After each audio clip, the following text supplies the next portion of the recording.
saya slide.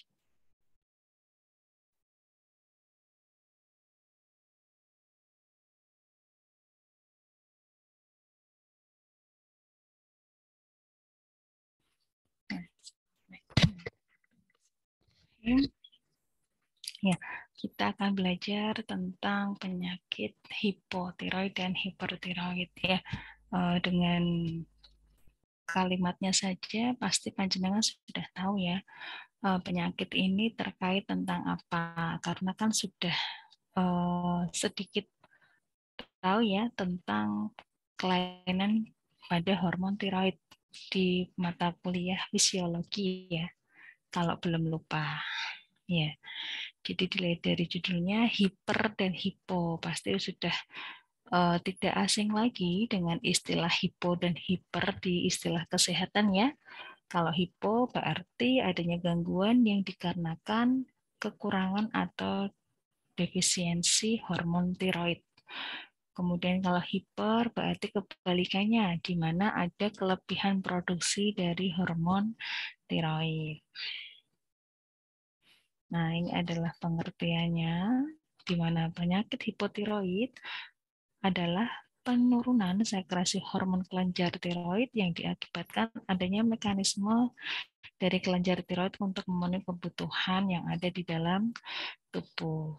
Sedangkan pengertian hipertiroid adanya gangguan pada sistem endokrinologi yang ditandai dengan adanya produksi dari hormon tiroid yang berlebihan atau terjadi peningkatan. Jadi yang pada dasarnya nilai normal itu memang sangat berpengaruh terhadap kecepatan proses yang ada di dalam tubuh. Apabila tidak bisa mencapai nilai batas normal ataupun berlebihan, pasti akan mengganggu proses metabolisme yang ada di dalam tubuh. Apalagi kita tahu tiroid memproduksi atau mensintesis hormon tiroid di mana ada dua ya, tiroksin T4 dan T3 itu juga distimulasi dengan adanya kandungan yodium yang kita konsumsi. Jadi kalau misalnya kekurangan yodium bisa saja juga menyebabkan kekurangan hormon tiroid karena bisa saling menstimulasi satu sama lainnya. Ya, kita juga tahu kalau kekurangan yodium akibatnya apa? Pernah melihat penyakit gondok? Ya, itu juga salah satu akibat dari kekurangan yodium. Karena kita tahu ya letak kelenjar tiroid ada di mana?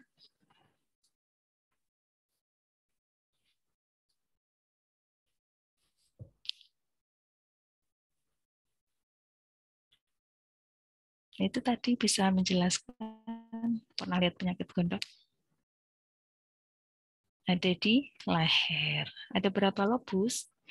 Ada dua ya, sebelah kanan dan sebelah kiri. Jadi kalau misalnya terjadi kekurangan hormon tiroid karena kekurangan yodium, kompensasinya dalam tubuh adalah memperbesar kelenjar tiroid sebagai kompensasi untuk memproduksi atau meningkatkan hormon tiroid. Kenapa harus ditingkatkan? Karena misal kebutuhan tidak mencukupi, kelenjar itu harus bekerja lebih ekstra. Makanya kompensasinya adalah dengan pembesaran kelenjar tiroid. Nah, ini adalah klasifikasi ketika kita bisa mendiagnosis kapan terjadi hipertiroid dan kapan terjadi hipotiroid. Perbedaannya apa? Nah, kita bisa lihat dari hormon T3 dan T4-nya.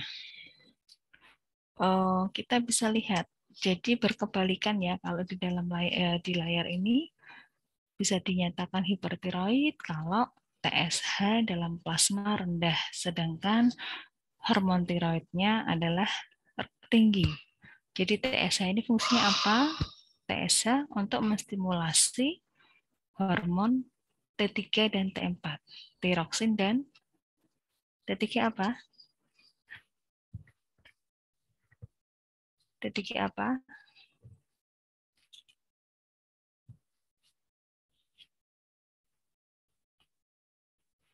Ya, jadi tahunya jangan hanya hormon tiroid ya. Hormon tiroid itu memang ada 2 jenis, yaitu T3 dan T4. Nah, TSH ini yang digunakan untuk menstimulasi T3 dan T4 ini, tiroksin dan triodotironin. Oke, ini adalah nilai-nilai normal yang digunakan untuk mengetahui apakah hormon tiroid yang ada di dalam tubuh itu sudah sesuai batas normal atau belum. Tetapi biasanya pada pemeriksaan di laboratorium itu mempunyai referensi nilai yang berbeda-beda. Ya, mungkin dari panjenengan juga pernah menemukan kasus juga ya, periksa di lab ini nilai ambang batasnya berbeda dengan lab sebelumnya misalnya. Memang kadang laboratorium mempunyai nilai referensi masing-masing, tetapi yang paling penting tidak terpaut terlalu jauh. Biasanya begitu. Nah, penyebab dari penyakit hipotiroid antara lain adalah ini ada beberapa juga penyakit yang bisa menyebabkan atau dari gaya hidup kita juga. Yang pertama adalah penyakit Hashimoto thyroiditis. Jadi ada peradangan pada daerah tiroid. Nah, kelainan seperti ini yang bisa menstimulasi adanya infiltrasi limfosit sehingga menyebabkan pembesaran pada kelenjar tiroid serta ketika dilakukan pemeriksaan ditemukan antibodi TG dan anti-TPO. Kalau anti-TPO ini adalah suatu enzim tiroidoksin ya, jadi bisa ditemukan pada penyakit peradangan tiroid. Kemudian adanya defek genetik. Defek genetik ini maksudnya adalah adanya kelemahan di dalam tubuh atau ketidakmampuan tubuh untuk memberikan fungsinya sebagaimana mestinya. Jadi kalau ada kelainan di dalam kelenjar tiroid, itu pasti akan mengganggu proses sintesa dari hormon tiroid. Kemudian radioterapi. Nah, ini pada penyakit-penyakit tiroid biasanya dilakukan terapi dengan menggunakan radioterapi. Terkadang terapi itu juga memberikan efek, entah itu efek yang positif atau efek yang negatif. Nah, efek ini tidak bisa kita hindari, hanya bisa kita minimalisir. Jadi misalnya kita memberikan terapi radioterapi pada penyakit tiroid yang gunanya untuk mengurangi atau bahkan untuk meningkatkan produksinya, tetapi pasti ada efeknya. Ketika ada bantuan terus-menerus dari terapi itu dan tubuh sangat bergantung, maka juga efeknya ketika misal itu dihentikan atau masih berlanjut, malah akan memproduksi secara tidak normal. Jadinya pasti ada efek positif atau negatifnya. Yang sama dengan kemoterapi ya. Kemoterapi itu juga mempunyai efek positif atau negatif. Ketika bisa membunuh sel-sel kanker, efek negatif juga bisa kita lihat seperti adanya kerontokan pada rambut, kemudian kulit juga menjadi lebih kering, kemudian juga terkadang kulit lebih menghitam akibat dari paparan dari kemoterapi. Oke, kemudian obat-obatan. Obat-obatan di sini juga yang digunakan untuk anti tiroid. Jadi sama halnya dengan radioterapi tadi ya, mempunyai efek juga baik positif maupun negatif. Kemudian penyakit infiltratif. Nah, ini apabila adanya kelainan pada jaringan tiroid bisa menstimulasi kerusakan pada jaringan sekitarnya sehingga bisa menimbulkan atau menstimulasi pembentukan jaringan baru.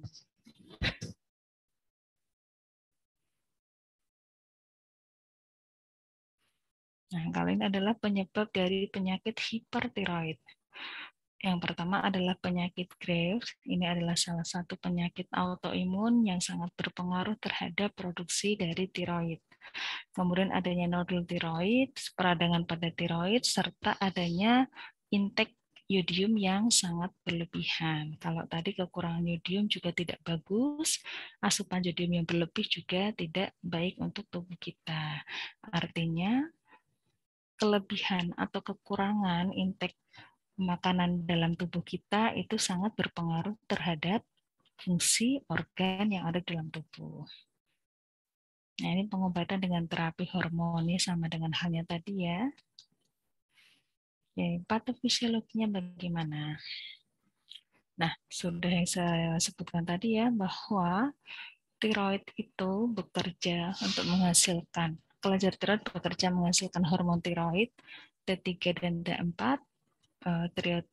tironin dan tiroksin, itu karena adanya stimulasi dari yodium. Nah, yodium ini yang dibutuhkan untuk sintesa dari kedua hormon tersebut. Kalau yodium jumlahnya tidak mencukupi, yang saya jelaskan di awal tadi ya, kompensasinya adalah dengan pembesaran kelenjar tiroid, di mana terletak di leher, terdapat dua lobus tadi. Makanya Pak Jana bisa melihat orang dengan penyakit gondok itu dengan ditandai dengan adanya pembesaran di leher. Nah, ini adalah salah satu bentuk kompensasinya seperti itu.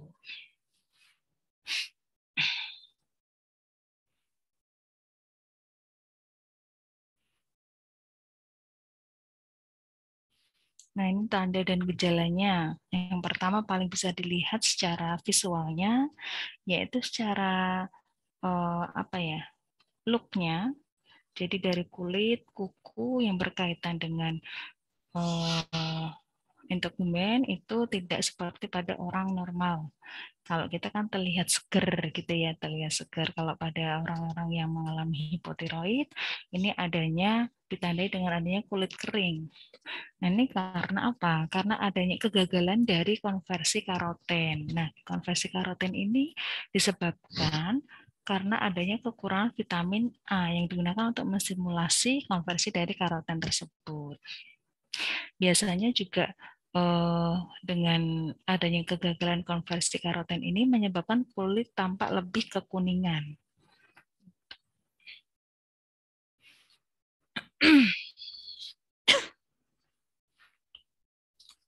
Kemudian artalgia. Ini adalah nyeri sendi atau peradangan pada sendi. Oke, saya tanya dulu. Sebenarnya fungsi dari hormon tiroid itu apa? Ada hubungannya nggak dengan tanda gejala yang ada di layar ini?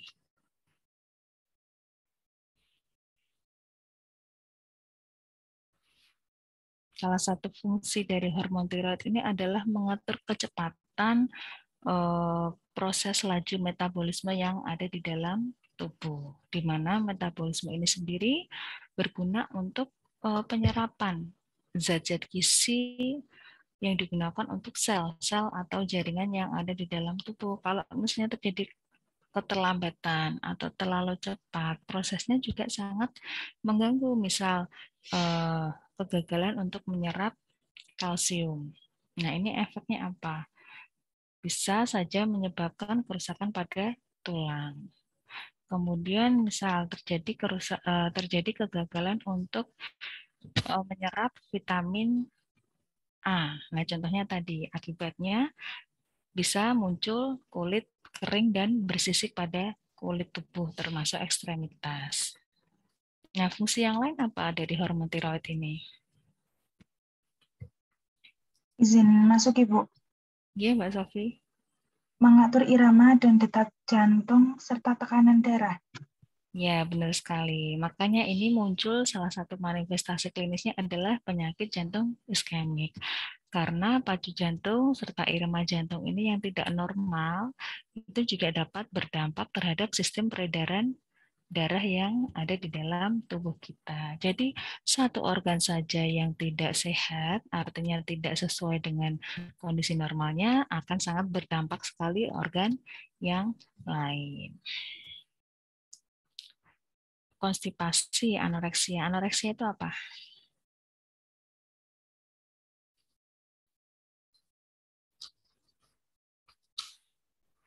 Ada yang tahu anoreksia apa? Mual, muntah. Ya. Terus juga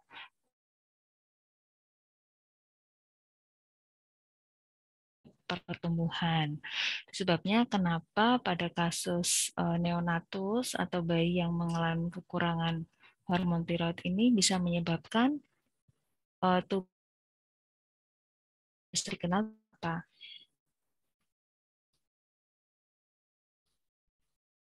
Kretinisme. Pernah dibahas ya dulu. Nah, ini adalah salah satu contoh dari kekurangan hormon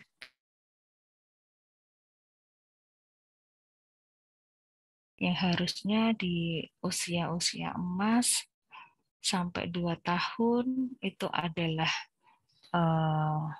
waktu-waktu yang sangat kritis untuk kita bisa memberikan intake makanan dari makanan terbaik agar tumbuh kembangnya secara optimal. Tetapi ini sudah ada kerusakan terlebih dahulu, ada gangguan di dalamnya. Jadi kita tidak bisa mengendalikan. Nah, tapi yang bisa kita kendalikan apa? Ya kita berikan yang terbaik ketika masa ANC supaya tidak terjadi kelahiran dengan cacat seperti ini, cacat tumbuh seperti ini.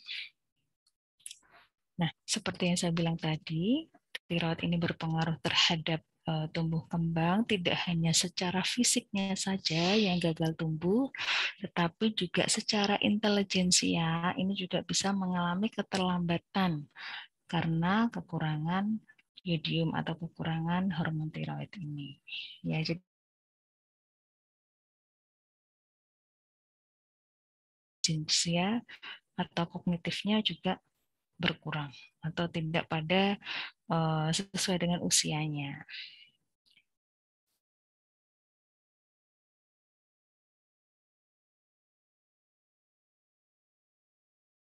Orang ini mengalami hipotiroid. Yang pasti kita tidak bisa melihat bersisik agak kekuningan langsung dijawab, oh ya kamu pasti mengalami hipotiroid. Belum tentu. Orang-orang yang mengalami penyakit liver itu juga bisa menunjukkan gejala klinisnya dengan kulit agak kuning. Kemudian konjungtiva juga agak kuning. Jadi kita perlu pemeriksaan lebih lanjut. Yang pertama diambil hormon tiroidnya itu. Kemudian selain hormon tiroid, kita juga perlu pemeriksaan TSH. Jadi tidak hanya T3 atau T4, tetapi juga TSH-nya. Nah, hormon penyakit hipotiroid ini juga dibedakan menjadi 2. Yang pertama, hipotiroid primer dan hipotiroid sekunder. Di mana hipotiroid primer ini TSH-nya menurun, T3, T4-nya menurun, TSH-nya meningkat. Sedangkan hipotiroid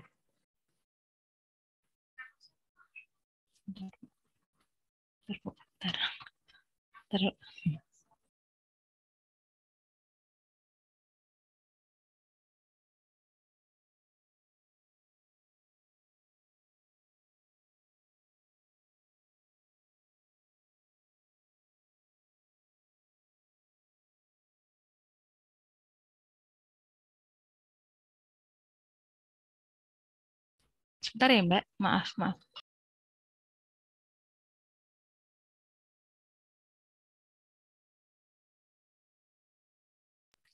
maaf ya Mbak. Ada iklan. Oke, tadi sampai mana? Hipotiroid sekunder ya. Jadi hipotiroid itu memang dibedakan menjadi 2, hipotiroid primer di mana T3 dan T4 itu menurun, tetapi pada pemeriksaan TSH-nya meningkat. Sedangkan pada hipotiroid sekunder, TSH ataupun T3-nya juga keduanya menurun. Kemudian bisa dilakukan pemeriksaan USG sebagai pemeriksaan penunjang dengan melihat kelenjar dari tiroid tersebut. Apakah terjadi pembesaran atau kelainan pembentukan jaringan yang lain.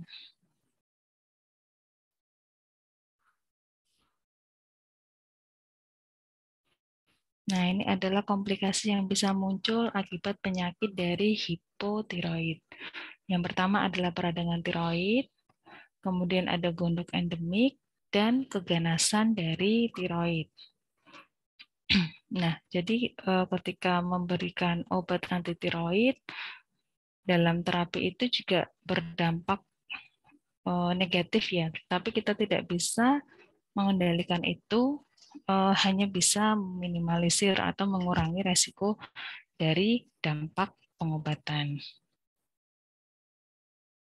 Bagaimana penanganannya? Kalau untuk hipotiroid dengan kondisi kekurangan hormon tiroid, pastikan kita memberikan stimulan untuk mencukupi jumlah dari hormon tiroid dengan memberikan terapi T4.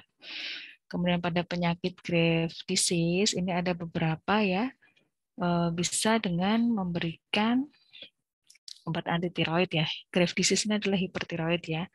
Kemudian untuk ablasi tiroid bisa digunakan dengan terapi radioaktif, tetapi hal ini tidak dibenarkan atau kontraindikasinya terhadap adanya kehamilan serta pada ibu menyusui, karena sangat berdampak sekali terhadap tumbuh kembang janin serta mengganggu aliran dari ASI, produksi dari ASI. Kemudian tiroidektomi atau pengambilan kelenjar tiroid ini bisa direkomendasikan pada beberapa pasien. Yang pertama, pasien dengan kanker atau suspek nodul, kemudian usia yang masih muda, kemudian adanya kehamilan yang tidak bisa diberikan terapi dengan radioaktif, kemudian juga adanya reaksi berat dari obat anti tiroid. Jadi beberapa pasien dengan kondisi hipertiroid ini juga tidak bisa diberikan medikamentosa karena pada pasien itu mempunyai efek samping yang berbeda-beda ya. Jadi ketika misal yang saya jelaskan dulu, saya pernah minum kopi tetapi efeknya bisa ngantuk, bisa iya, tergantung beberapa orang. Jadi tidak sama kondisinya. Kemudian menolak tindakan radioterapi. Jadi ketika tidak ada pilihan lain, terapinya bisa digunakan dengan tiroidektomi. Tetapi ini juga perlu pemeriksaan lebih lanjut. Jadi tidak semata-mata karena keinginan pasien menolak tindakan lalu dokter meluluskan, tetapi perlu ada pemeriksaan lain. Kalau memang dua terapi ini tidak disesuaikan, tidak sesuai dengan tubuhnya, maka tiroidektomi adalah pilihan yang terakhir. Kemudian hormon tiroid dalam kehamilan. Nah, perlu kita tahu kalau dalam kehamilan ini pasti ada perubahan secara fisiologis, termasuk juga adanya produksi hormon yang ada di dalam tubuh. Karena sebagai bentuk adaptif dari tubuh menyesuaikan bahwa harus mengkondisikan pemenuhan untuk janin dan ibu. Nah, TSH ini atau tiroid ini juga sebenarnya mempunyai kinerja yang sama dengan HCG. Di awal kehamilan, produksi HCG ini kan meningkat. Nah, HCG dan TSH ini mempunyai hampir sama protein senyawanya. Jadi serta kinerjanya juga hampir sama. Ketika HCG meningkat, TSH juga meningkat. Nah, untuk mendeteksi adanya gangguan tiroid dalam kehamilan ini tidak dapat menggunakan kadar TSH. Jadi menggunakan kadar FT4 atau FT3, yaitu tiroksin yang bebas, tidak ada ikatan dengan senyawa protein. Jadi kalau menggunakan kadar TSH kurang tepat karena di awal kehamilan memang kadarnya lebih tinggi dari biasanya dan ini adalah hal yang fisiologis.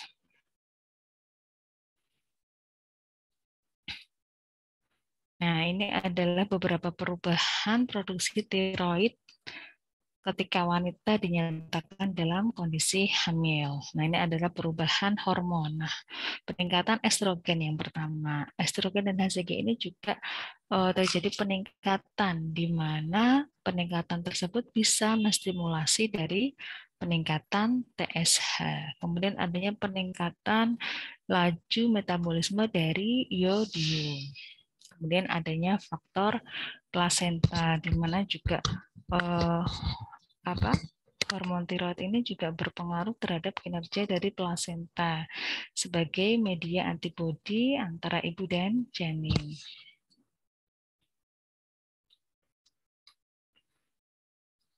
Nah, kebutuhan yodium selama masa kehamilan dan menyusui adalah sekitar 250 mg. Itu sebabnya kenapa ada peningkatan konsumsi zat gizi selama hamil. Jadi tidak hanya yodium saja ya harapannya yang bisa meningkat, tetapi semua zat gizi yang diupayakan untuk dapat menunjang pertumbuhan dan perkembangan janin. Semua vitamin juga semua harus ditingkatkan. Nah, secara batas normalnya yang dibutuhkan adalah sekitar 250. Kalau misalnya kurang atau lebih, nanti juga akan mempunyai dampak yang tidak baik untuk tumbuh kembang janin. Nah, tadi yang sudah saya jelaskan, penilaian dari status hormon tiroid ini tidak dibenarkan kalau yang diukur adalah TSH-nya. Kecuali pengukuran kadar TSH ini sudah melewati usia 20 minggu untuk menentukan diagnosanya. Karena itu tadi ya, TSH di awal kehamilan secara fisiologis memang akan meningkat seiring dengan peningkatan hormon HCG. Di pertengahan kehamilan, HCG itu akan menetap kadarnya hingga di akhir kehamilan. Nah, ini adalah beberapa kasus pada hipertiroid di kehamilan. Salah satunya adalah GTT. Nah, gejala GTT ini sebenarnya hampir menyerupai dengan tanda gejala di kehamilan awal. Ya, ada mual muntah, anoreksia, dan lain sebagainya. Tetapi ini bersifat sementara atau tidak menetap. Jadi terkadang sulit untuk mendiagnosis apakah ini memang tanda gejala pada kehamilan awal, kehamilan muda pada umumnya, atau memang adanya gejala dari GTT. Bisa dilakukan tadi pemeriksaan FT4 dan FT3.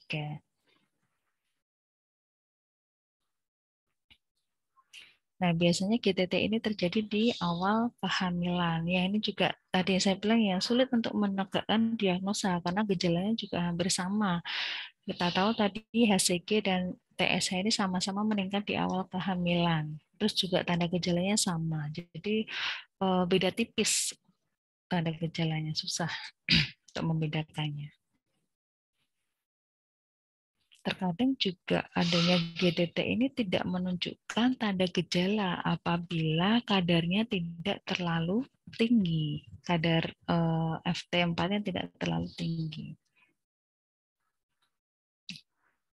Bisa dilakukan rujukan pada kasus GTT dalam kehamilan ini apabila muntah mualnya juga sangat berlebihan karena terlalu banyak cairan elektrolit yang keluar itu sangat mengganggu proses hidrasi di dalam tubuh. Terjadi dehidrasi berat itu juga sangat berbahaya apabila dalam kondisi hamil. Perlu segera untuk dilakukan rehidrasi cairan. Terus juga apabila BB turun, karena harapan kita orang hamil itu BB-nya malah justru meningkat harusnya. Tetapi ketika ditemukan BB turun, kita harus curiga nih, bagaimana dengan perkembangan janinnya. Jangan-jangan karena kurangnya intake atau asupan makanan dari ibunya sangat berpengaruh terhadap TBC dari janin. Malah nanti bisa jadi BBLR, bahkan abortus, atau mungkin kecacatan mental.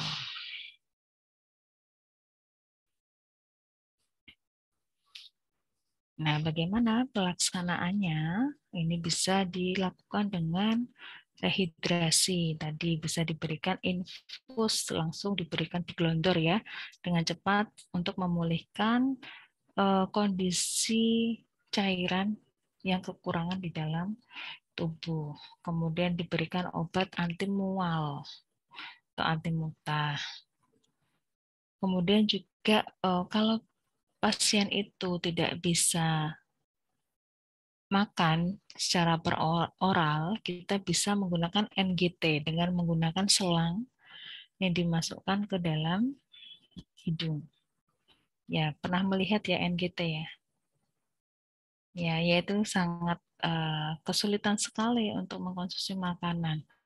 Mungkin terlalu sering muntah, jadi mau tidak mau pasiennya lemes sampai tidak mau makan. Sehingga kita berikan terapi dengan memberikan makanan cairan lewat NGT tadi ya. Kalau menggunakan selang berarti makanannya harus berupa cairan ya. Kalau makanan padat kan tidak bisa masuk. Jadi menggunakan spet kita dorong ke selang NGT biar bisa masuk. Kemudian diberikan obat-obatan, ini dosisnya harus disesuaikan dengan kehamilan. Nah, ini tanda gejala penyakit Graves pada kehamilan biasanya terjadi palpitasi. Palpitasi itu apa? Palpitasi?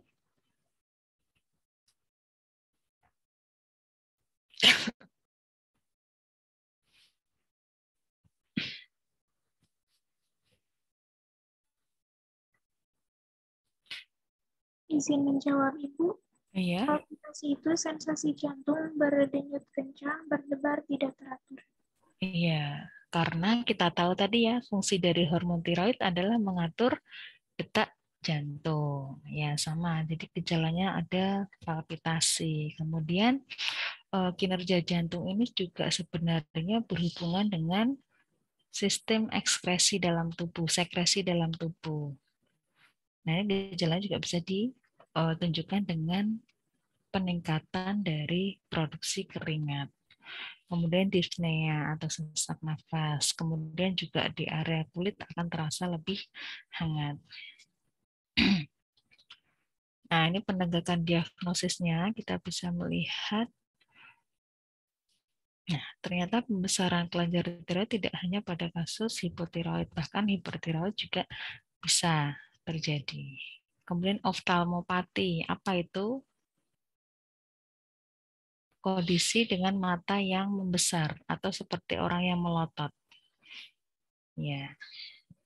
Kemudian dikaji lagi apakah sebelumnya memang ada riwayat dari penyakit tiroid atau tidak. Kemudian pada pemeriksaan serum darah terlihat ada antibodi enzim tiroid. Nah, ini adalah perbedaannya ya. Dari penyakit Graves ataupun GTT. Secara garis besarnya hampir sama tanda gejalanya, tetapi pada penyakit Graves itu ketika dilakukan pemeriksaan USG terlihat adanya pembesaran pada kelenjar tiroid.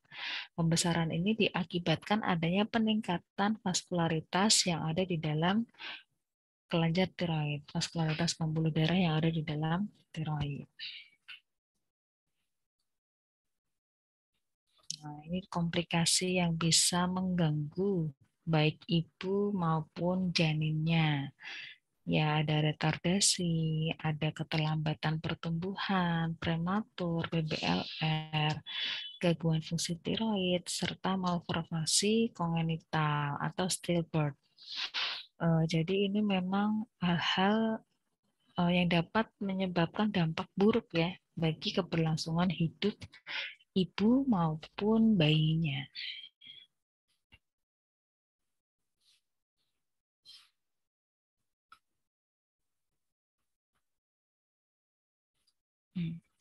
Nah, ini adalah ringkasan secara paling ringkas ini mengenai tata laksana dari penyakit Graves.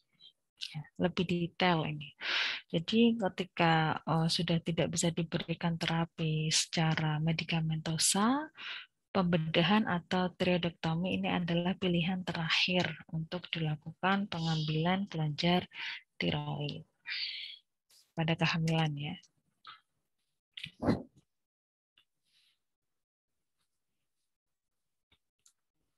Nah, ini juga pada penyakit hipotiroid dalam kehamilan sama ya, mempunyai dampak yang tidak bagus juga untuk perkembangan sama halnya dengan penyakit Graves tadi atau hipertiroid. Jadi kita mengupayakan untuk mencukupi nilai normal hormon tiroid. Kalau misalnya hipotiroid dalam kehamilan, ya kita bisa memberikan terapi, contohnya tadi T4. Tapi kontraindikasinya tadi ya dengan memberikan terapi radioaktif. Kita bisa lihat kasusnya masing-masing.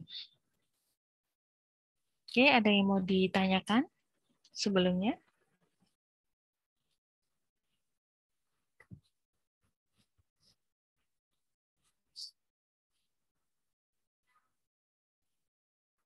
Ada yang mau ditanyakan atau ada yang mau diskusikan? Atau